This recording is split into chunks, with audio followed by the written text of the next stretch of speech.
Hyvä suomalainen yhteisö. Me, Venäjän opposition todelliset jäsenet, jotka ootte pelastaneet sorolta, kiitämme teitä ja käännymme jokaisen teidän puoleen selityksellä. Venäläisen oppositiojohtaja Aleksei Navalnyin vaimo Julia Navalnaja käy usein Suomessa puhumassa. Mutta hän ei ole koskaan osallistunut Putinia vastaan järjestettyihin mielenosoituksiin. Hän ei ole Venäjän opposition jäsen. Hänen seurassaan on usein toimittaja Vladimir Karamurtsa, Britannian kansalainen, jota jostain syystä kutsutaan myös yhdeksi Venäjän opposition johtajista. Tämä ei pidä paikkaansa. Häntä ei valittu Venäjän opposition koordinaationeuvostoon, mutta hänen nimensä ilmestyi mystisesti keskuskomitean johtajien listalle. Tämä on valhe. Heidän seurassaan on myös venäläinen oppositiojohtaja Ilja Jain, joka kertoo kaikille olevansa Venäjällä murhatun poliitikko Boris Nemtsovin ystävä. Mutta tämäkään ei pidä paikkaansa. Koska Jain on epäsuorasti osallisena Nemtsovin murhaan ja julkaisi Nemtsovin puolesta väärennetyn raportin, Putin. Sota. Kaikki kolme henkilöä pseudo-oppositiota kutsuvat itseään liberaaleiksi poliitikoiksi ja Aleksei Navalnyin seuraajiksi. Mutta liberalismi Suomessa eroaa merkittävästi venäläisestä, liberaalin, käsitteestä. Reilut vaalit Venäjällä ovat mahdottomia, ja Aleksei Navalnyin pääiskulause oli, reilut vaalit. Tämä on Kremlin luoma pitkäaikainen projekti. Ja nyt tätä projektia toteutetaan Euroopan maissa. Kaikki kolme eivät ole koskaan auttaneet Ukrainaa millään tavalla. Kysymykseen. Kenen Krim? He joko eivät vastaa tai toistavat Aleksei Navalnyin kuuluisia sanoja, Krim ei ole voileipä, kukaan ei palauta sitä Ukrainalle. Jokainen ukrainalainen muistaa nämä sanat. He vastaisivat tähän kysymykseen täsmälleen samalla tavalla. Kenen maa on Kalevala, jonka Neuvostoliitto takavarikoi vuonna 1939? Neuvostoliiton, emmekä aio palauttaa sitä. He ovat Venäjän imperiumin loistavia edustajia. Lisäksi Aleksei Navalnyin nimetty oppositioliike oli hyvin pieni. Venäjällä on ollut demokraattisia liikkeitä, joita on johtanut Garri Kasparovin, Mihail Kasjanovi, Vladimir Rikovin ja Boris Nemtsovin. Monia nationalistisia liikkeitä. Mutta teille kerrotaan vain Navalny-liikkeestä, koska sitä mainosti ja mainostaa Kremlinmielinen media. He keräävät lahjoituksia, auttaakseen poliittisia vankeja, Venäjällä. Mutta miten he voivat toimittaa ulkomaisia varoja, jos rahansiirrot Venäjän kanssa ovat mahdottomia? Ja itse Venäjällä kuka tahansa voi saada jopa 10 vuoden vankeustuomion yhteydenpidosta ulkomaalaisiin.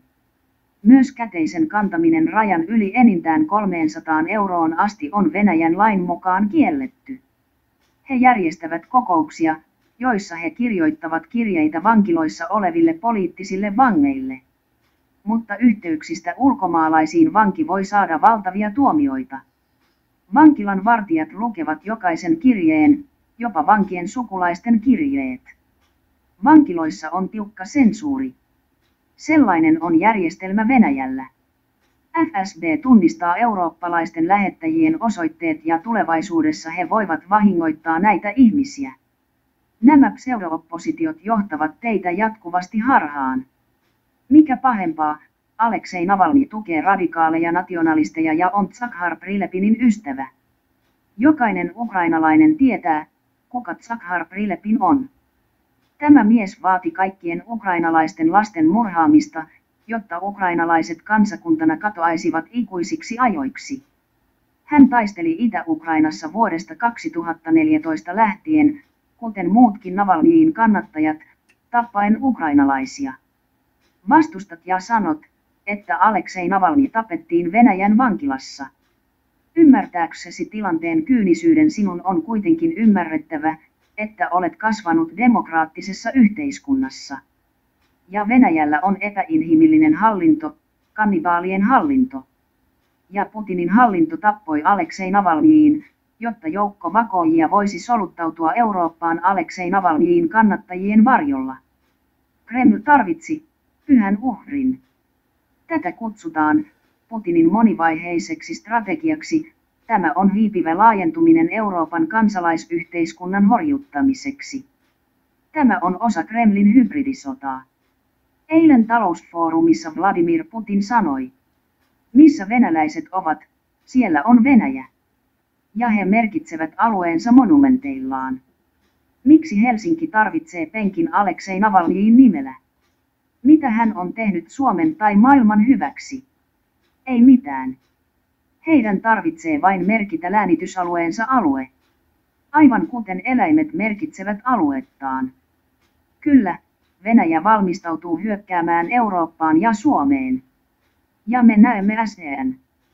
Koko Kremlin propagandistien maihinnousujoukko on laskeutunut Eurooppaan Venäjän demokraattisen median varjolla. Ja kysy kaikilta näiltä ihmisiltä yksinkertainen kysymys. Mikä on statuksenne? Onko sinulla oleskelulupa? Vai oletko hakenut poliittista turvapaikkaa EU:sta? Ja tulet yllättymään, että he kaikki ovat Euroopassa, työssä, epäilyttävässä rahastossa tai ilman minkäänlaista asemaa. Siksi he ovat nyt luoneet kokonaisen liikkeen ja vaativat, että Euroopan unioni myöntää heille ulkomaanpasseja matkustamista varten Euroopassa. Koska heidän Venäjän passinsa vanhenevat. Euroopassa ei ole niin paljon aitoja venäläisiä oppositiolaisia. Meitä on Suomessa korkeintaan 10. Mutta meitä ei kuulla, koska kaikki tämä Kremlin vartija kiinnittää aktiivisesti huomionne itseensä. On aika lopettaa tämä sirkus ja estää näitä artisteja kiertueilta Euroopassa.